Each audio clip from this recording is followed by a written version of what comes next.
Hello and happy Sunday. Happy Sunday, everyone. Welcome to the Two Mats regular Q&A episode brought to you Yes. by the New European Newspaper. A beacon of clarity. Should we steam straight in? Yeah, shall I read it out? The Joseph Found... This is the first question. It's from James Lawler. It's a good question. The Joseph Rowntree Foundation issued a report into the rise of poverty in this country, which was shocking. It has been covered more in the German media than in this country. Why are all the media so bad at covering such issues as poverty and go nuts over culture wars? Also, Chancellor said earning $100,000 a year isn't a lot. Jeremy Hunt, that is. Is this an admission that the Tories have failed Middle England? Good question, James. Very good. Reckon? Well, I mean, what's the answer to that? I think the answer is quite simple. They go more about culture wars because they get more clicks online than... It's not doing them much good, though, is it? No. I was told by someone yesterday, that someone who works within the BBC, that the ability for people to get commissioned long analytical pieces about Europe is getting harder and harder and harder because right? all they're interested in is clicks. And they are, this is the BBC, which has no business model around clicks, but they want to be top of the list and they want the clicks all the time. So, they're commissioning stuff around stuff that will incentivize the click on social media, and that is a little bit tragic, if you ask me. I can understand popular newspapers, I can understand why they would go down that model, but the BBC, why? No, it is tragic, and I think, without revealing editorial strategic matters which are in your wheelhouse, the New European is very alive to this question of poverty and inequality and has plans to cover it, doesn't it? Yeah, 100%. Well, we want to do a new set of reports, really, about what Keir Starmer... Sort of beverage report. Beverage report for the years. But I think James is right. It is shocking. And I also think, what has happened to Jeremy Hunt, in the sense that saying 100,000 isn't a huge salary... is an astonishing thing for any Chancellor of the Exchequer, any politician to say. Yeah. Who's he talking to when he says that? Because he knows he's going to piss off a lot of people. Well, I think he's what he's trying to say is. I don't want to give him too much sort of credit, but I think he's trying to say everyone's hard pressed. But there's hard pressed where you can't go on 2 holidays a year suddenly, or your school fees are. More expensive or whatever. I don't know what it means, and there's hard pressed when you can't afford to feed your children, or when you're pay down the food bank, down the food bank, or you can't pay the heating bill. The fact is, 100,000 is way. Anything higher than 81 grand puts you in the top 5%. Yeah. So you're really talking to a tiny group of people who are going to probably vote for you anyway. Well, the end of James's question is this an admission that the Tories have failed Middle England? Well, why stop at Middle England? I think they're just totally disconnected. They've failed everybody, haven't they? I think one of my dreads for this year, 2024, is just that this is this long, slow death of conservative Britain is going to take up, so much time. Yeah. And, we need them gone so that a new government can get on with the work that lies ahead, which is going to be pretty big. Monumental. Well, let's just spin here, because it's a really interesting thing to do, to reverse the question and say, which section of Britain haven't the Tories failed? Is there anybody... seriously, is there a group of people you could say have done well under the Tories in the last 14 years? No, and I think that James references culture wars, and I think that's a very interesting point, because Rishi Sunak, who's not a natural culture warrior, did a sort of deal with the devil, if you like, and invested heavily in culture wars, particularly Stop the Boats and the madness of the Rwanda policy. And all it's really done is raise expectations in the sort of Reform UK Farageist bit of the electorate, which have not been met. So they're angry because you can't outbid that gang. No, they'll always outbid you. In a way, that's been the problem since the 2016 referendum, is you can't be more Farage-east than Farage. It's a very interesting question, because if you ask me, who is the Conservative base now, I don't know. And I think that, people talk, what about the red wall? What about the blue wall? I think, to be honest, the polls are not always reliable, but they're now indicating a level of discontent with the Conservative Party, which is, I think, historic rather than cyclical. It really is. And it's not 1997. It's a lot worse. Right. Well, thank you, James. And deserved, you know. Yeah, well deserved. Yeah, totally. Next question, please. From Cheryl in Margate. Wonderful, wonderful Margate. Love Margate. Do you ever get down to Margate? Not for too long, and I love it there. Yeah, no, it's absolutely It's a fantastic place. Is Trump's new position on the big issue of abortion going to increase his chances of winning? Well, it's a very good question, and the reason it's arisen this, thank you, Cheryl, is that Trump has declared that his position on abortion is that the Roe v. Wade having been struck up by the Supreme Court, filled with justices he appointed, it's now been left to the states, and he's sticking with that status quo. Now, he announced this early last week, I think it was Monday, and Democrats were initially a bit worried because they thought, that's not asking for a national ban on, and maybe that makes him sound moderate, but in fact, it's already unravelled because. Step forward, the judges of Arizona which is a swing, a very important battleground state, who have ruled that a 160-year-old law banning abortion and really banning abortion, from conception, right? Even in cases of rape or incest, a law, by the way, that predates the existence of the state of Arizona, Incredible. Is applicable, and there are efforts by Republicans who see, even MAGA Republicans see this is a bad one, trying to get it overturned. But this is what happens: is that the sort of decentralization of abortion decisions has led to a tsunami of crazy. So in Florida, there is in place a 6-week ban, 6 weeks, and on the ticket in November. Sorry, a ban on abortion after 6 weeks. After 6 weeks, which really means a total ban because who knows for sure? In most cases, people don't know they're pregnant before. So there's that, and there's going to be a referendum in November on the day of the presidentials to kill this law and enshrine the right to abortion in Florida's constitution. So Trump, as a citizen of Florida, Mar-a-Lago, will have to, it'd be very difficult for him not to say how he's going to vote in that. But in any case, he's said before he supports the idea of national legislation.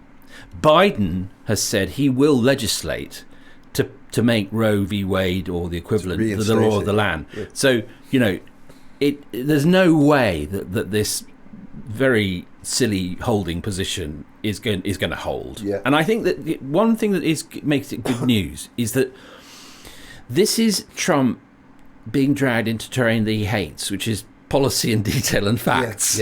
Yeah. He likes saying, I don't like immigrants. I hate Taylor Swift. I'll build a wall, but that's as far as his policy gets. I think Joe Biden is on drugs. That's his happy place, right? But now he's presented with, okay, you made this happen because you wanted to keep the evangelical base happy. Now it's happened, and it's mayhem. Yeah. And Americans are interesting. It is true it's a very divisive issue in America, but Americans do not like having their rights taken away. And it seems sort of inelegant to compare the right to abortion to the Second Amendment to bear arms. Yeah. But the same impulse within Americans that says, hang on, I used to have this freedom, you've taken away. And I think a lot of people, when they think about it, will think, maybe what's all that about? For 50 years we had the right to decide, the right to choose, and along comes a bunch of MAGA appointee judges and says, no, you can't have that anymore. That's right. And at the same time talking about, reducing government, but actually in effect imposing government. Yes, that's a long-winded way of saying, Cheryl, I don't think it's going to increase his chances of winning. In fact, very far from it. Thank you, Cheryl in Margate. Next question, please. Do the Tories not realise that this constant harping on about Angela Rayner's tax is alienating even more people from them? G Swen 77 on Spotify. Thank you, G.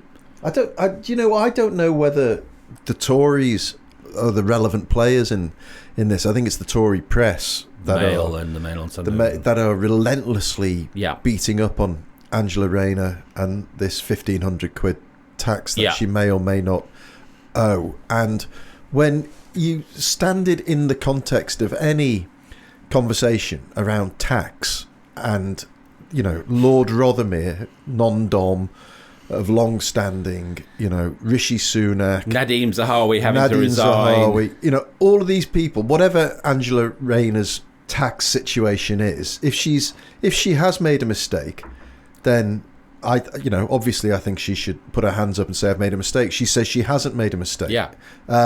But for God's sake, let's have some bloody perspective on the matter. Perspective, and also come on, bits of the media of the Mail we're talking about. Do you think when we don't know what you're trying to do? Of course. This is a dress rehearsal for how they're going to play the Starmer government, which is that Starmer is on the bridge, but a crazy left-wing woman who comes from, in their view, the wrong side of the tracks, as it were, and is up to all sorts of mischief, is ruining the country. Starmer, it's another challenge for Starmer, which is he has to make, I think he's persuaded the public that he and Rachel Reeves are politically an item and get on, but it's in the same way that Blair was smart in making clear that he, John Prescott was not just an ornament. He was a deputy prime minister. I think it's very important that Starmer gives Rayner a big job with a big portfolio, deputy PM with and sticks beside her, hugs her close. Because do you think he will though? That's to be revealed, isn't it? Yeah. There are certainly people in his circle who think he's a liability. I think she's a very my personal view. I think she's a very canny and appealing politician. I think that a government that's likely to look a bit chilly and bloodless, she'll give authenticity and a sense of purpose to. I agree completely. That's why they're going for it. Also, she's the closest thing you can say on that front bench to the traditional Labour values of working class progress. Yes. She embodies that, and you have to have that in any Labour government. All Labour governments, apart from this dying Conservative government, are coalitions. And not to have a figure like Rayner, it would be a grave mistake. But I hope. I think they're circling the wagons up to a point around her, but obviously, we know from when Starmer was ludicrously attacked by the Mail on Sunday over the beer. Do you remember the beer gate? During Absolute bollocks, COVID, it was nonsense. They're very tenacious. So this is an early test for Labour. Do you stand by your people? Do you stand by the people who are your biggest assets? And I hope that they realise she is an asset. Totally. All right. Well, thank you, GSwen77 from Spotify. And if you want to ask questions, by the way, you can email us at 2mats@tnepublishing.com. Or if you're listening on Spotify, and you don't have to listen on Spotify, but if you are, you can easily message us there very, very simply.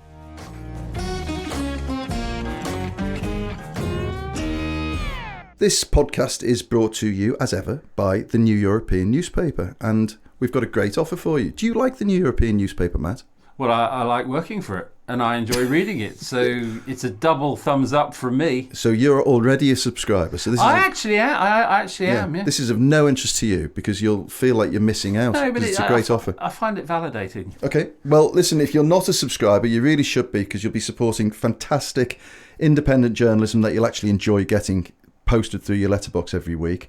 And as an exclusive offer for listeners of the Two Mats podcast, we've got free signed copies of James O'Brien's hardback book, which is a brilliant book, isn't it? Great book. The book. How They Broke Britain, and that's worth 20 quid. And you can get that by subscribing for as little as £1 a week for all of our digital stuff. But if, like me, you love getting your hands on a physical newspaper every single week, you can get that delivered to your door for just an extra £1 a week, and that's a saving of around 80% on the cost of what you'd pay at the newsstand. So please do the right thing, subscribe to the New European, go to theneweuropean.co.uk/2mats, that's the number 2 MATTS, and tell them we sent you. So next question please, Dave from Manchester. What could Border agency whistleblower David Neal sacked for reporting airport security failings. Tell us about how people who stab Iranian journalists can escape via Heathrow. Thank you, Dave. A lot packed in there. Yeah, I don't quite know how to answer that. I mean, obviously we had this horrific incident of... Yeah, I mean, I think what Dave is driving at is that fact one was that Neal was dismissed. He was as Chief Inspector of Borders and Immigration after sending a report on the problems with security to James Cleverly, the Home Secretary, in February. And it was a pretty damning report, and he's now a whistleblower. The second bit of Dave's question, I think, well, I'm fairly sure, refers to an Iranian journalist called Priya Zerati, who's horrifically stabbed outside his home on March 29th. And the assumption by law enforcement is that this was at the behest of Tehran, but no one knows. Yeah. And I think Dave is implying that the failed assassins have just gone home, or gone wherever they go. Whatever, yeah. Well, I mean, I don't know whether they have. I don't know whether David Neal's got anything specific to say about this case. Yeah. But I think the sort of bigger point that Dave is making is that, yes, if there are security problems at airports in this country, we need to know all about it, obviously. And I always think it's a miracle that we are, as I know, obviously horrible things, catastrophes happen from time to time, but it's a miracle that the people who keep us safe do keep us as safe as they do. And all politics aside, I mean, one of the things that gets insufficient coverage is how many plots are foiled. Yeah, totally. All the time.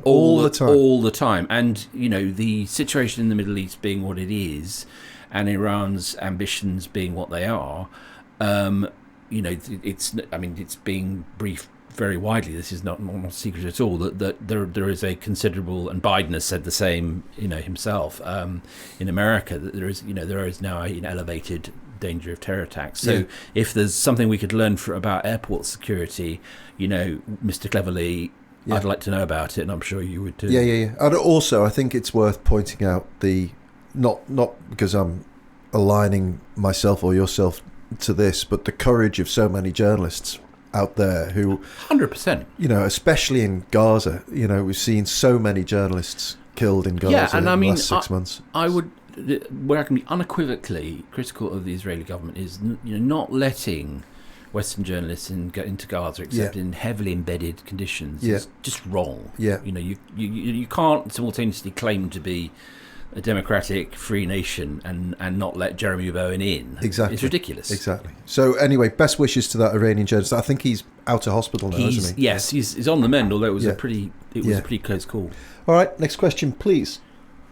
From Mark Leese, or Lisi, I hope I'm saying that right, Mark. Why is Starmer not inspiring people with what his mandate would be? He could proactively say, here is our first 100 days, like a president would, and give us hope. What do you think? Well, I mean, we've been saying this. Thank you, Mark. We agree, Mark, that he does have to make a speech of this character at some point. I mean, you don't get an inaugural speech when you're made prime minister. You get a sort of you say a few words outside number 10. Podium, But I would like to hear something more uplifting. I mean, it was interesting when we had Tom Baldwin, his biographer, into the studio for that very interesting episode, which I hope people will go back and listen to. Tom essentially was saying that he doesn't do this. He's a very balanced, technocratic politician. And I think what's the big question, and I don't know the answer to this, is can a prime minister, stroke president, stroke leader of a modern democratic nation prosper like that? Yeah, absolutely. Yeah. I mean, I don't know the answer. I mean, because Biden can turn up the volume. We saw that State of the Union. Amazing. Yeah. I mean, Biden is Scranton. He's a bruiser. But maybe there's a case for saying, because Starmer's expectation around this is so low, if he did step up and say, yes, here's a mandate or here's a mission, give me the mandate for that mission, then it would be massively effective. Look, he is a barrister by training. Yeah. We know he's not like Blair, who's a natural performer and thespian figure. Yeah. But Blair would be the first to say that his barristerial experience helped him enormously because, making a case in court is part performance. Yeah. But he's no George Carmen, is he? No, I mean, that's true. But you never know with Starmer. I mean, there is part of me, a tiny part of me, that just, a side bet, hopes that he's going to step up to the plate and that office will, or perhaps the imminence of office, will give him a sense that this is not an ordinary moment. Yeah. And that's what frightens me about it, is that he approaches this as in just a sort of rational next step. How do I get into power? How do I win the next election? All of which is understandable. This is, and we've, it's been a refrain on this podcast from, both of us, is that this is a very, very big year, a very, very big moment for this country and the world. Yeah. And we need something from him that indicates he gets this. And he has said things in pieces that indicate his sense of the moment. But there's nothing that rings in the ears. There's no resounding summer phrase. The thing that I keep coming back to, and obviously this will turn off loads of people, but Jurgen Klopp, when he arrived at Liverpool, he said two very interesting things. He said, the most important thing is not how people see you when you arrive, it's how they see you when you depart. Yeah. Right? So Starmer's going to arrive. Let's give him the scope to grow into a role, and let's give him the scope to say that he will be a different man in leadership than he is in opposition. Okay, so let's give him that. But the other thing Klopp said, which he brought home in spades, was he said, we've got to turn this club from doubters to believers, and we are a nation of doubters now, and who wouldn't be full of doubt looking around you and seeing the last few years of chaos and ineptitude. Starmer's job has got to make us believers again in Great Britain. Yeah, and exactly. But he's got to give us something to hold on to. He can't just. It's got to be more than just words or a phrase. It's got to be action. Action and action with action expressed through words. Yeah. I mean, I remember one of the thrills of my life was meeting Ted Sorensen, who was JFK's speechwriter. Yeah. And I said, I did my best JFK, and I said, did you have a part in writing the inaugural, Mr. Sorensen? And he looked at me and he said, ask not. Which I thought was so cool. Yeah. And, one of the things about that, and I know people are men of our generation and get misty-eyed about the Kennedy brothers, and I'm not going to apologise for it, is that it was part of their sort of the whole way they operated was that you got together around you a group of inspiring, brilliant people. Uh-huh. And today a group, was all men in those days. It would be different. Yeah. But you paid a lot of attention, not just to your messaging in terms of social media or tweets, but you thought, how does this get through to what people are actually feeling and thinking? Yeah. And I've noticed one of the things since we've done this podcast is we've often referred to things that one of the Kennedy brothers said. Yeah. Now, what does that tell you? That rhetoric, that language, has lasted since the 60s. Yeah, right. Yeah. It tells you that it works and it lasts. And I don't know whether Starmer has read the collected speeches of RFK Senior. I somehow doubt it. Yeah. But maybe we should send him a copy. Yeah. I remember The Guardian did. Do you remember they did little booklets as freebies of great speeches of the 20th century? And I think... RFK's speech the night that Martin Luther King was assassinated... I'm sure that was one of them. ...is one of the great speeches of all time. Yeah. Whereas we've now got someone who said... I came... I saw this room, it was a really big room, It's incredible, isn't it? Sorry, detergent. Maybe you could. Maybe you could shine a great big light. Lot of creations, maybe too many. I mean, how is it that JFK and Trump held the same office? How Obama? How is it that Obama and Trump held the same office? Oh my God! Right. Anyway. Okay. Thank you, Mark. Next question, please. From Ross in Edinburgh. Does it matter that Harold Wilson had an affair? Why are we so prurient? Does it matter? What's this about? This is about a story that has sort of emerged in the last few days, courtesy of Joe Haynes, who was legendary. I mean, before there was Alistair Campbell, our friend and colleague, there was Joe Haynes, who was the great sort of historic press secretary and ally to Harold Wilson. And Joe Haynes, I think, is now 95, and he has revealed that Harold Wilson had an affair. And people have always speculated about Harold Wilson and Marcia Williams, who became Marcia Falkender. But apparently he had an affair with Haynes' deputy, Jane Hewlett Davis, who died last year, aged 85. And this was towards the end of his leadership, wasn't it? When he was starting to show a bit of decline physically and mentally. It was quite late in the story. So my view... are we prurient? Yes, we are, and we're too prurient. And my position has always been that in politics, politicians are entitled to a private life unless their actions involve hypocrisy or break of the law or Me Too type or national security or something like that. Yeah, exactly. And I particularly don't like, for example, I thought that the sort of vilification of Boris Johnson's wife. Which Marina? Carrie. Oh, Carrie Johnson. It was all her fault. Was ridiculous because he's the prime minister. She's not. Now maybe she was too influential, but there was a kind of I find that kind of thing very distasteful. I don't know. Well, okay. Let's pause. Maybe I have a harder line than you on this because I do think it cuts to the man's character as well. There's an element.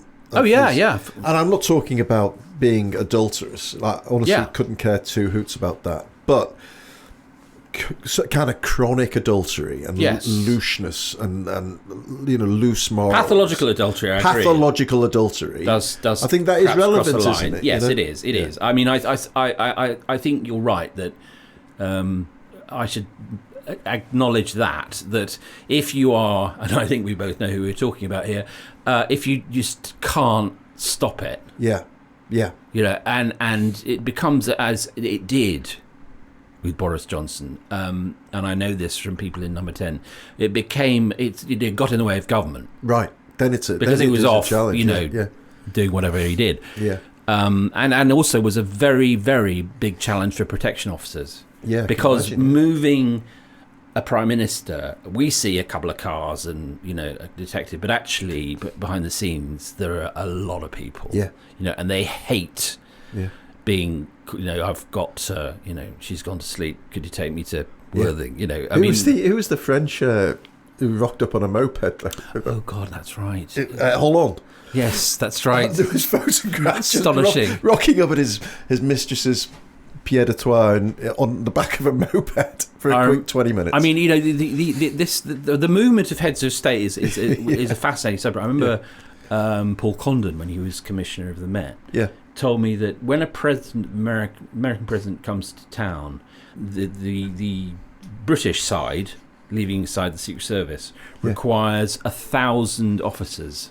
Wow! To keep track of him, the team, what's going on, the threat level, all the bits on the itinerary. Hell. Well, they've got cost of that. People. I mean, amazing.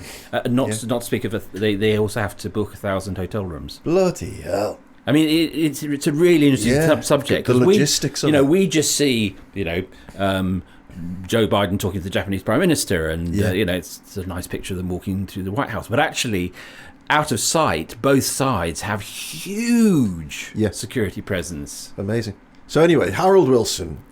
Yes. He was described. Bernard Donahue was the other guy who knew. I mean, this is the most. I think. Does it matter? Whether it matters or not, I don't know. But the most astonishing fact is that these two men kept this thing secret for 50 years. That's the amazing bit, isn't it? Isn't it? I mean, I don't suppose anyone's harmed by it. But I checked up, and his two sons, Robin is 80, and Harold Wilson, and Giles is 76. His wife died a while ago.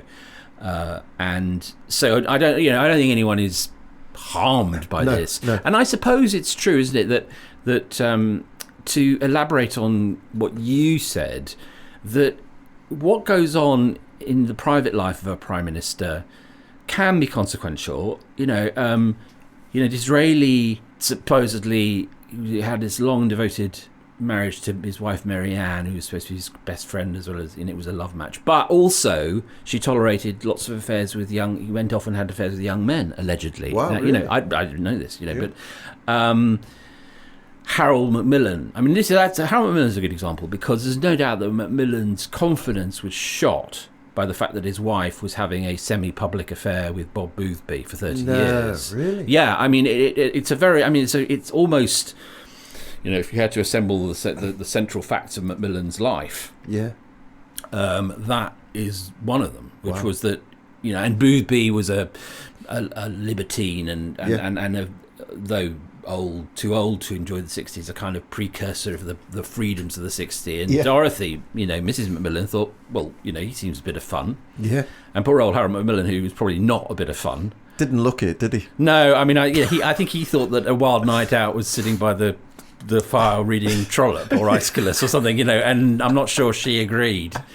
I've always felt a bit sorry for him, being that straight-laced at the very beginning of the 60s probably wasn't much fun. No, probably not. Probably not. Going to watch Peter Cook impersonate you. The other amazing thing out of this whole story, because Bernard Donahue was on, who was the other press secretary, wasn't he? He was, So there was Joe Haynes. I don't know how they all. I'm not sure he was press, but he was very key advisor. Yeah.